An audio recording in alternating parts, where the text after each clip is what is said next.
was very much a New Yorker, although an important part of his experience was his time in the West. And in many ways, he represents that part of America very well, too. He was a New Yorker, involved in New York politics, governor of New York. He did quite a bit in this state, in the Empire State.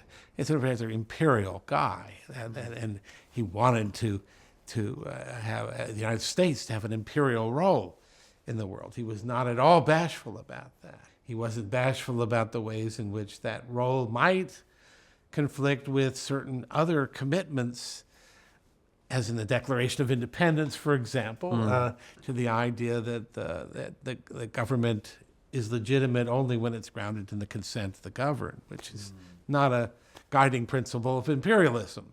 He's all over the map in all kinds of interesting ways. I want to tell you, years ago when I was a graduate student, my graduate advisor, a man named Kenneth Lynn, we became very good friends and were until his death. And I met a lot of very interesting people at his house, one of whom was Edmund Morris, historian who is sort of notorious for his odd biography of Ronald Reagan. But he wrote a wonderful biography of TR.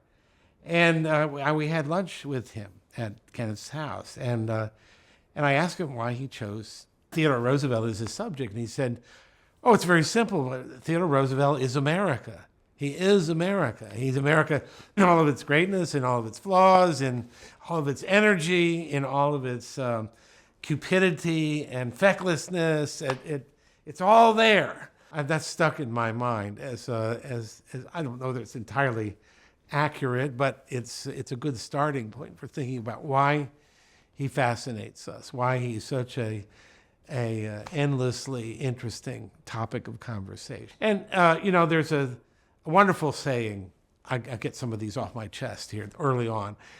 His daughter Alice, a notorious Washington sort of gossip and backstairs operator, said, my father always wanted to be the corpse at every funeral, the bride at every wedding, and the baby at every christening.